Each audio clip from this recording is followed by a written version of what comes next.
और है चिर शांति का अधिकारी। यह तो ऑफ कोर्स ठाकुर माँ स्वामी जी माँ की ही बात ले लीजिए। माँ कहती है कि देखिए दक्षिणेश्वर में नहबत में रहती थी तो ऐसा लगता था जैसे कि हृदय में आनंद का पूर्ण घट स्थापित किया है। इन स्पाइट ऑफ कि जितना भी कष्ट है, छोटे से नहबत में रहना, वहीं पे सोना है, वहीं पे ठाकुर के लिए आहार बनता है, वहीं पे सब कुछ करना है, इसके बावजूद माँ जिस तरह के आनंद से वहाँ पे रहती थी। और शारीरिक कष्ट तो कम नहीं है, बीमार हो जाती थी बार बार, ठाकुर का भी इतना सानिध्य प्राप्त नहीं होता था। भक्तों के आबदार है, जब कलकत्ता से ये सब स्त्री भक्त आएगी तो उनके लिए आहार प्रस्तुत करना है, पुरुष भक्त आएंगे उनके लिए भी आहार प्रस्तुत करना है, सब कुछ माँ करती है। शारीरिक बीमारी भी बीच बीच में लगी रहती है, ब्लड डाइजेंट्री हो जाता है। जब जयराम बाटी जाती है तो पता चला कि घर में खाने को ही कुछ नहीं है। उनकी माँ ने अपने बच्चों को, अर्थात कि माँ के भाइयों को अपने रिलेटिव्स के वहाँ पे रख करके आई है, क्योंकि घर में ऐसा कुछ साधन ही नहीं है कि बच्चों की पढ़ाई लिखाई ठीक से करवा पाए।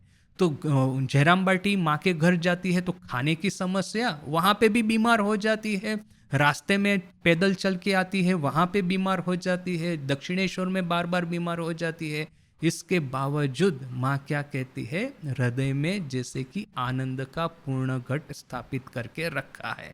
तो यह जो आनंद है, कष्ट में रह करके भी आनंद। अभी आप कहेंगे ये बिलियोनेर है, उसका लड़का है, बड़े आनंद में रहता है, तो क्या इस तरह का आनंद चाहिए? नहीं।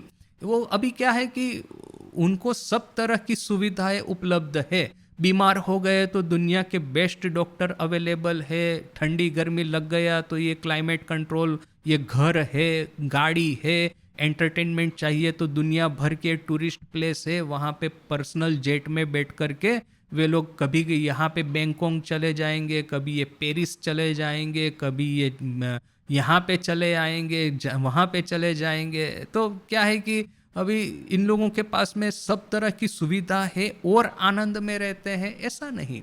सुविधा हो या न हो वो कोई प्रश्न नहीं है, सांसारिक जो कष्ट है वो तो स्वीकार करते ही है। इन स्पाइट ऑफ दैट, इसके बावजूद यह लोग आनंद में रहते हैं। इसलिए कहते हैं कि चिर शांति के अधिकारी, उनकी यह शांति है वो उसके ऊपर में डिपेंड नहीं करती है कि आज अब मैं कुछ समय पहले न्यूयॉर्क टाइम्स में एक आर्टिकल पढ़ रहा था। एक ट्रैवल एजेंसी की या जो एक एजेंट है उसने ये आर्टिकल लिखा है।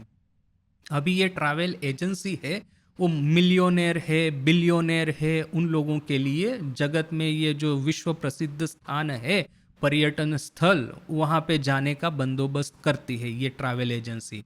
तो उसका ये एजेंट, वो एजेंट लिख रही है, वो एक लेडी थी, वो लिख रही है ये मिलियोनेर जो होते हैं, ये बिलियोनेर होते हैं, आपको ऐसा लगेगा कि ये लोग कितने मजे में रहते होंगे बाहर बाहर से, किंतु इनके साथ में आप काम करेंगे ना तो पता चलेगा ये लोग कंटिन्यूअस कंप्लेन करते रहते हैं। हर छोटी छोटी बात में ये लोग कंप्लेन करते हैं, हमको ये नहीं मिल रहा है, हमको ये चाहिए, हमको वो चाहिए। उनकी डिमांड और उनकी कंप्लेन, इन दोनों का कोई एंड नहीं है। तो देखिए कि इस तरह के वैभव और धन के मालिक होने के बावजूद यदि मन के भीतर में यह एक अभाव हमेशा बना रहता है तो फिर आपको क्या संतुष्ट कर सकता है? कुछ नहीं। यहाँ पे माँ है कि इतने अभाव में रह कर के भी वो शांति से आनंद से रहती थी। अर्थात कि ये चिर शांति का अर्थ क्या है? चिर शांति हमको कब प्राप्त होगी? भले ही चाहे शारीरिक कष्ट हो न कि शारीरिक सुविधा में रहे, दैहिक कष्ट हो न दैहिक बीमारी हो न कि हेल्दी हो, डज नॉट मैटर, हमारी शांति वही चीर काल की तरह एक ही धारा में बहती जाएगी। उसको कहते हैं चीर शांति का अधिकारी होना।